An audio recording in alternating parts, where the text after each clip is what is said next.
Video start करने से पहले मेरी आप दोस्तों से ये गुजारिश है, अगर आप मेरे चैनल पर नए हैं तो मेरे चैनल को ज़रूर से सब्सक्राइब कर दो और बेल के आइकन पर लाजमी से क्लिक कर दो ताकि मेरी हर आने वाली वीडियो आपको बर वक्त मिल सके।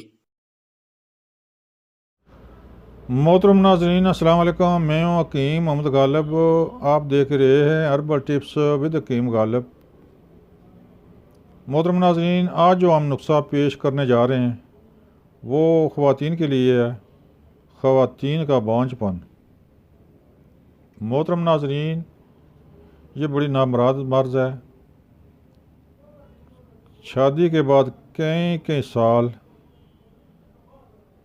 ख़वातीन हमलानी होती हैं, जिसकी कि एक वजह हो सकती हैं, लेकिन ये नुस्खा तमाम कोई भी वजह हो उनके लिए ये तीर हदफ है, उनके लिए बहुत ही यकसा मुफीद है।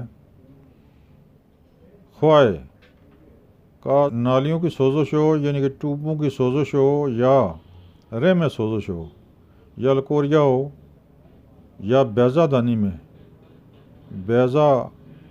बैज़े का साइज़ कम हो, तो उसके लिए भी ये बड़ी ज़बरदस्त चीज़ है। मोहतरम नाज़रीन, नुस्खा पेश करने से पहले आप मेरे चैनल को सब्सक्राइब करें ताकि आइंदा आने वाली वीडियो आप तक आसानी से पहुंच सके। इंशाल्लाह हमारी कोशिश है अच्छी से अच्छी वीडियो, अच्छा सा अच्छा नुस्खा अपलोड करें जो बनाने में बिल्कुल आसान, जो चंद जड़ी बूटियों पर मुश्तमिल हो। वही नुस्खा हम पेश करते हैं जिसके बनाने में आसानी हो। मोहतरम नाज़रीन, सबसे पहले नुस्खा नोट फरमाएँ।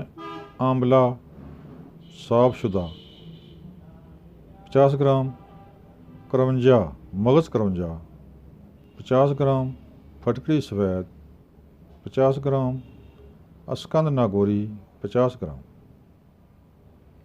इन तमाम को बारी बारी पीस कर यकजा कर लें। ये दवाई तैयार है।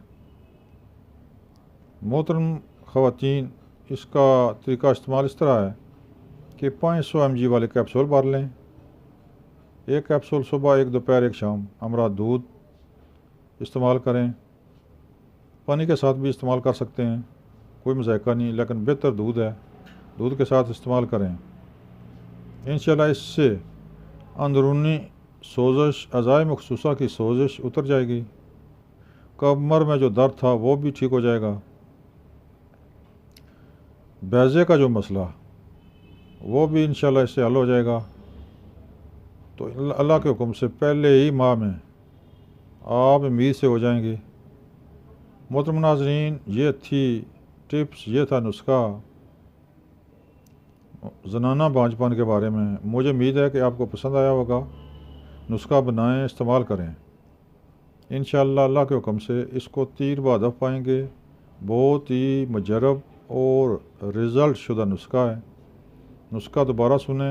आंवला साफ शुदा 50 ग्राम, मगज़ करवंजा 50 ग्राम, फटकड़ी सफ़ेद 50 ग्राम, अस्कंद नागौरी 50 ग्राम। इनको बारी बारी पीस कर यकजा कर लें। अगर कैप्सूलों में न डालें तो छोटी चम्मच का चौथा हिस्सा सुबह दोपहर शाम इस्तेमाल करें। इंशाल्लाह आपका बांझपन पहले माह ही में ठीक हो जाएगा। मोहतरम ख़वातीन, आप इसको लकोरिया के अमराज पर भी इस्तेमाल कर सकते हैं। ये लकोरिया के लिए भी बहुत ही मुजरब नुस्खा है। एक बात अर्ज़ करता चलूँ, जिन ख़वातीन को अम्बल नहीं होता उनको लकोरिया ही की बीमारी होती है। तकरीबन ज़्यादातर बांझपन लकोरिया ही की वजह से होता है। तो इसमें यह भी राज है कि ये लकोरिया के लिए भी बहुत ही आला और बहुत नफीस नुस्खा है। जो औरतें मोटी हैं उनके लिए भी बहुत अच्छा है, उनका मोटापा भी ये दूर करता है। लिहाजा इसको आप लकोरिया पर भी इस्तेमाल कर सकते हैं, बांझपन के लिए भी इस्तेमाल करें। दूध के अलावा, पानी के अलावा आप इसको शरबत अंजबार से इस्तेमाल करें तो इसका फ़ायदा दुगना चुगना हो जाएगा। मुझे उम्मीद है कि नुस्खा आपको पसंद आया होगा। दुआ में याद रखें। अस्सलाम वालेकुम।